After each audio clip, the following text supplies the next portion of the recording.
안녕하세요. 여러분의 건강을 책임지는 로봇 한의사 이준혁입니다.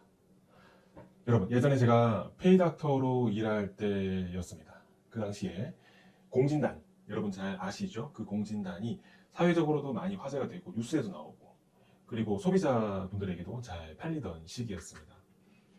제가 있던 한의원의 대표 원장님께서 하는 말씀이 자기는 자도 피곤하고 그리고 보약을 먹어봐도 안 되고 심지어는 그 당시 최고 유행했던 공진단을 먹어봐도 계속 피곤하다는 겁니다. 도대체 왜 그럴까요? 로봇 한의사 오늘의 에피소드, 오늘의 주제는 바로 대사성 산증에 관한 이야기입니다. 단어가 조금 낯설죠? 요거는 오늘의 주제는 산화 스트레스가 결국에는 만성염증에 이르게 된다는 주제입니다. 염증이 있는 환경에, 우리 몸에 염증이 있는 환경의 주요 특징은 국소 조직이 산성화되어 있다는 것입니다. 이것은 높은 대사 활동으로 인해서 포도당을 급속하게 소모시키기 때문인데요. 이렇게 포도당을 많이 소모하게 되면 젖산 분비가 많아지고 수소 이온 분비가 많아집니다. 그래서 몸이 산성화 혹은 국소 조직이 산성화된다는 말입니다. 예를 들어서 정상 조직의 pH가 7.3에서 7.4라면 산성화된 국소 조직의 pH는 6.0에서 7.0 정도가 되겠습니다. 게다가 염증이 있는 조직의 특징은 통증을 동반한다는 것이 문제가 되겠죠. 그래서 만성 염증이 있으면 자꾸 몸이 붓고 심지어는 아프고 자도 개운하지 못하고 게다가 몸이 무거운 증상이 하루 종일 혹은 몇 날 며칠 계속 지속되게 되는 겁니다. 이것뿐만이 아닙니다. 국소 조직의 산성화는 천식에서도 아주 중요한 유발 인자입니다. 이와 같이 염증이 있어서 몸이 산성화되기도 하지만 산성화된 몸, 즉 산화 스트레스가 체내에 활성산소를 생성시켜서 이를 제거하는 항산화 시스템을 망가뜨리게 되고 그리고 이렇게 산화 스트레스로 인한 염증 반응이 생기는 경우도 있습니다. 그렇기 때문에 염증 반응과 산성화는 서로가 서로에게 원인 그리고 결과가 서로 되는 겁니다. 그러면 어떤 상황에서 우리 몸이 산성으로 변할까요? 가장 중요한 것은 바로 수면 부족입니다. 수면 부족은 우리 몸의 산화 스트레스를 증가시키는 가장 심각한 원인 중에 하나입니다. 저는 비염 환자를 치료할 때 가장 먼저 물어보는 게 바로 몇 시에 자고 몇 시간 자는가입니다. 코가 막힌다고 하면 저는 딱 두 가지로 물어보는데요. 첫 번째, 따뜻하게 주무시는지 물어보고요. 두 번째는 바로 밤에 몇 시에 잠에 드는가를 무조건 물어보게 됩니다. 여러분, 잠을 적게 자면 몸이 어떻게 될까요? 잠을 적게 자면 무조건 몸에 염증 반응이 일어나게 됩니다. 그리고 이로 인해서 산화 스트레스가 발생하게 되는데요. 예전에 제가 로봇 한의사 채널에서 다른 에피소드에서 비염에 관한 이야기를 한 적이 있습니다. 그 비염 편을 보고 오신 분도 분명히 있을 거예요.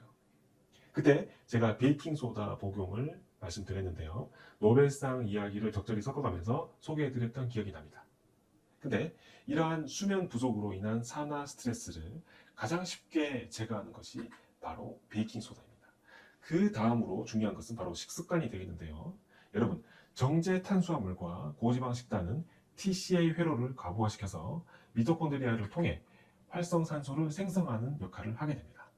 이러한 활성산소는 염증 반응을 일으키게 돼서 결국에는 만성 염증 상태를 유도하게 됩니다. 여러분, 혹시 몸에 염증이 많으신가요? 그래서 몸이 천근만근 하루 종일 무거우신가요? 여러분, 이 몸에 있는 만성 염증을 해결하시기 위해서는 내가 뭘 먹어서 전신 염증을 해결할까? 이걸 고민하시기보다는 오히려 적게 드시는 게 낫습니다.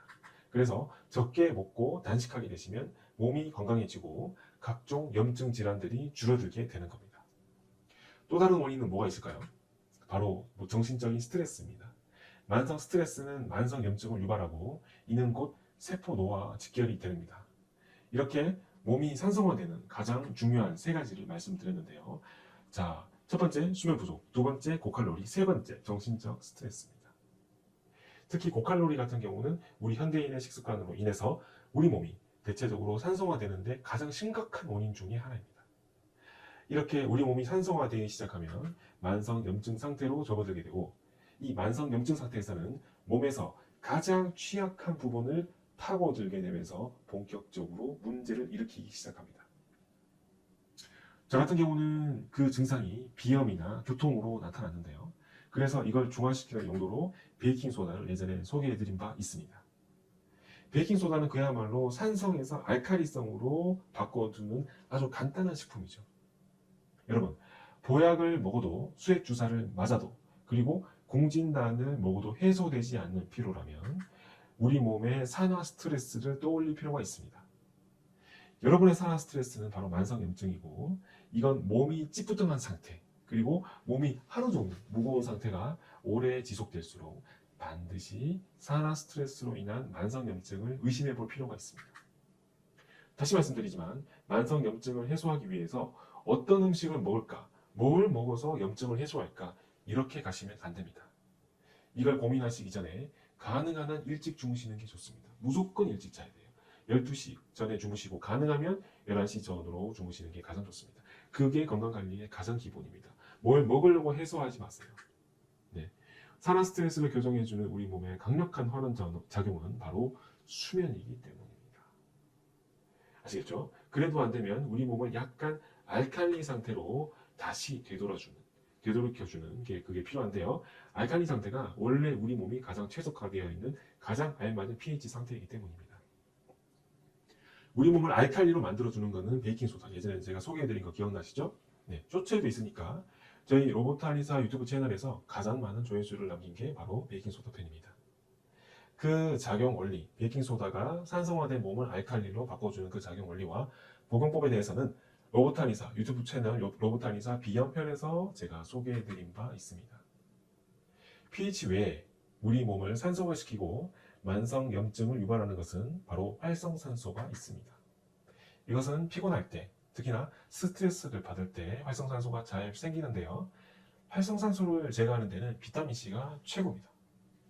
여러분, 활성산소는 혈관, 내피세포 등을 공격하기 때문에 반드시 제거해야 될 필요가 있죠. 여기까지는 여러분 무조건 다 아시는 부분입니다. 하지만 비타민C가 어떻게 활성산소를 제거하느냐? 활성산소를 제거하기 위해서는 전자가 필요합니다. 이렇게 전자를 공유해주는 물질이 바로 비타민C가 되겠습니다. 이렇게 전자를 넘겨주기 시작하면서 활성산소를 제거해주기 때문에 우리가 항산화 작용, 영어로 안티옥시단트라고 이런 항산화 작용이 있다고 말을 하는 겁니다. 방금 말씀드린 것과 같이 직접적인 항산화 작용을 해주는 게 비타민C라고 한다면 항산화 작용의 그 과정을 도와주는 것은 바로 아연입니다. 여러분께서 활성산소를 억제하는 우리 몸의 항산화 효소는 SOD, 수페록사이드 디스뮤타제가 있습니다. 아연은 바로 SOD가 제대로 일할 수 있게 도와주는 물질입니다. 여러분께서 일찍 주무시고 그리고 베이킹소다 드시고 비타민C, 아연 여기까지 챙겨 드시는 거 그리고 나머지 마지막으로 칼로리를 줄여서 적게 먹는 것. 아까 고칼로리가 바로 염증을 일으킨다는 거 말씀드렸죠? 그래서 바로 적게 드셔야 된다는 겁니다. 이렇게 일찍 자고 베이킹소다, 비타민C, 아연 마지막으로 적게 먹는 거. 이렇게만 해주셔도 몸을 관리하는 데는 아주 많이 도움이 되실 겁니다. 여러분, 오늘은 왜 이렇게 내 몸이 무겁고 쑤시고 아픈지 만성염증과 산화 스트레스를 통해서 이야기를 풀어봤습니다. 네, 다음 시간에 또 재미있는 에피소드로 돌아오겠습니다. 감사합니다. 지금까지 로보트 한의사였습니다. 로보트 한의사